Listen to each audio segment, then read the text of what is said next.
briefing, huh? No pressure, no pressure. Well, thank you so much for inviting me here today. I have to admit, when Sue first asked me to be a part of this and be a part of building a better future, being part of our community, I thought, what am I going to talk about? I'm a historian. I'm all about the past, baby. Like, I'm not sure what I'm going to talk about. And it just took me a couple minutes. And I'm like, you know what? We can do this. We got this. And I really started to think about what the decisions our forefathers and foremothers made before us and how that is shaping the world we live in today. Now, during the 19-teens, so about 100 years ago, many Monroe County citizens came together to join clubs and organizations and social groups to really help better Monroe County as a community. Some of these groups were purely local, grassroots, and other groups were part of a larger organization. But the important part is that all of these civic-minded souls came together to really help make Monroe County a better place to live. So first we have to set the stage, 100 years ago. What was happening in the United States during the late 1900s, 19th and 20th centuries? What was life like for Americans? The Industrial Revolution saw a big boom in capitalism, big corporate businesses that were unchecked. There was mass immigration coming to this country. I think we can all have the visual of Ellis Island and immigrants filing through the doors, and poor working conditions for factory workers. It was really this boom or bust cycle of the economy. So that really led to the Progressive Era.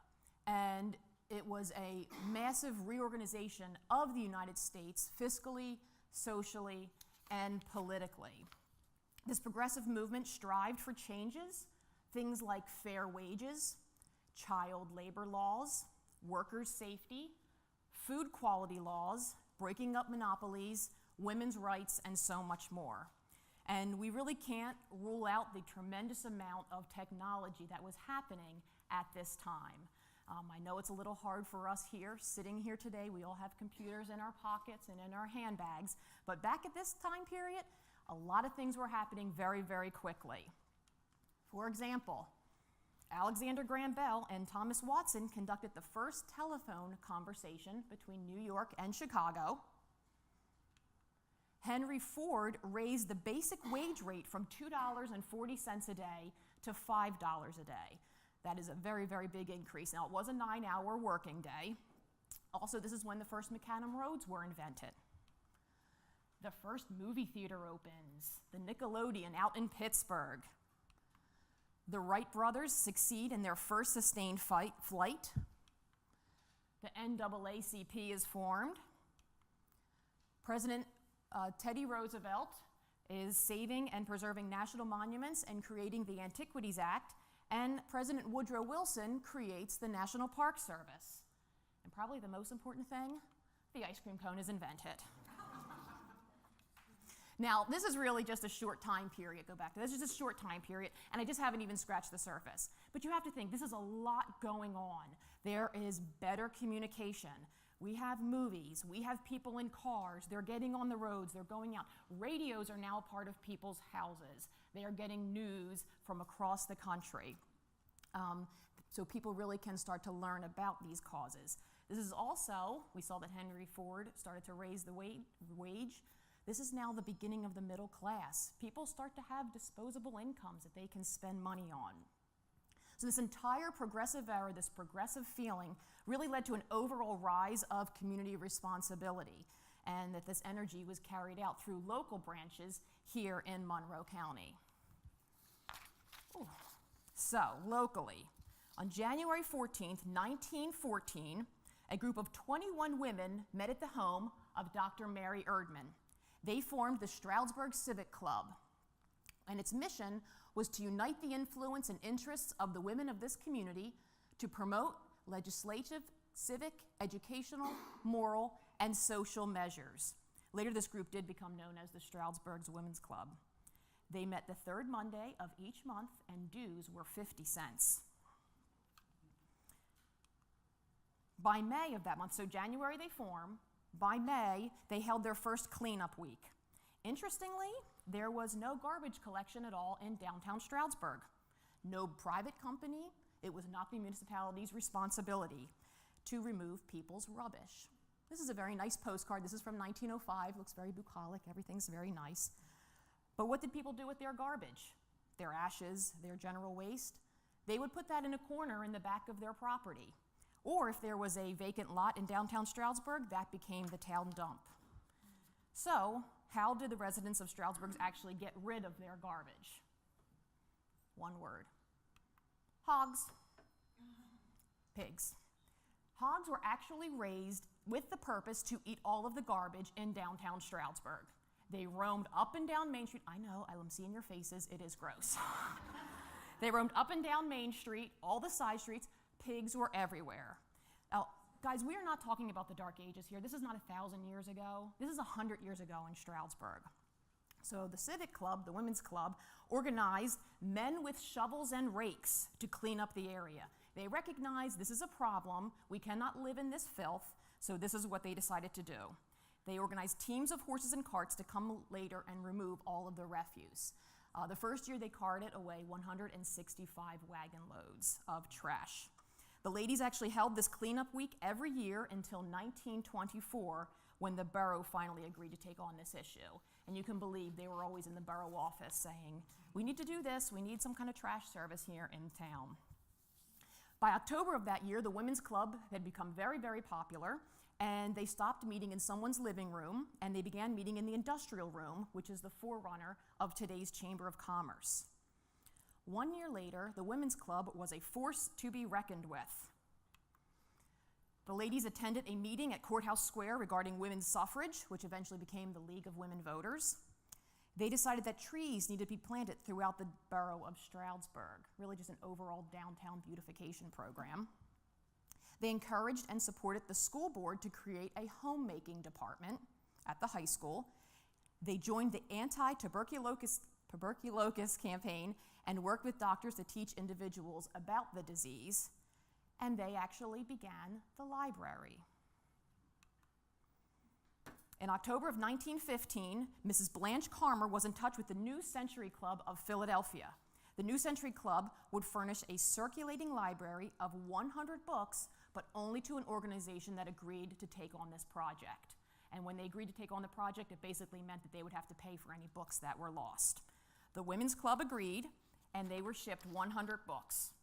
2/3 of them were fiction, 1/3 of them was travel. Certainly we are enjoying this resource today that we have a library. By 1919, the club supported important bills such as a home for the feeble-minded, and just a side note, I am using their language of their day, standardization of milk, a well baby clinic. They fought very hard to raise the salaries of public school teachers and to ratify the Prohibition Amendment, which is always an old favorite. Now, the club had grown so big that they needed a new home. That became the Stroud Mansion. The women raised just over $20,000 to save the building from being razed back in 1920. The asking price was only $15,000, but it did need about $5,000 worth of work. So clearly, these women also identified the importance of saving the home of the founder of Stroudsburg. The Stroud Mansion became known as the Community House and housed not only the Women's Club, but the Historical Society, the Daughters of the American Revolution. It was the meeting place for the YMCA, for girls, because the YMCA did not allow girls to meet there. And it also housed the public library. And I'm sure there's many people here in this room that remember when the public library was in the Stroud Mansion. It wasn't moved out until 1954, when it moved across the street to the Kuiper home. By the 1920s, the Women's Club helped to establish or worked with locals to create the Home and School League, which was the forerunner of today's PTO. The first Brownie Troop was formed under the guidance of Mrs. Layton and started with 12 girls. Mrs. Wyckoff discussed the urgency to establish a kindergarten, and Mrs. Eugene Levering served as the president of the Mother's Pension Board. This is a group that really believed that children should have security in their own homes, and they helped provide assistance to widowed or motherless children. Now, I certainly don't mean just to focus only on the Women's Club, but it's just that they got started first and they did so much right out of the gate. There were many, many organizations that were involved and getting started at this time too, and I'm just going to highlight just a few of them. the Red Cross. Now, while the Red Cross was established in 1881 in the United States, the local chapter wasn't started until 1917, and they met, this is at the corner of 7th and Sarah Streets, which is now the municipal building. This was the Quaker Meeting House at the time. So they were established on April 9th. 4 days later, the Red Cross rally was held at the Armory in East Stroudsburg with more than 1,000 people attending, and 150 people took out a $1 membership in the organization. When they set up their headquarters at this site, it was Mrs. Miller was the president, and she unfurled the Red Cross flag and announced the doors would be open every day to disseminate information and to take donations. The first donation were 4 sewing machines, and people got started right away making surgical shirts, pajamas, and other articles of clothing. For those who could not sew, there was always knitting to be done. And if you weren't crafty at all, what they did, if you wanted to volunteer, is they send you home with scissors and clothing pattern that you could cut out to redonate back so people could make some clothing.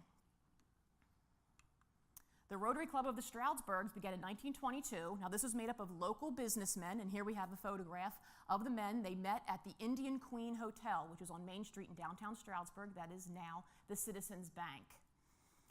The first project that the Rotary Club undertook was to unite the boroughs of Stroudsburg and East Stroudsburg.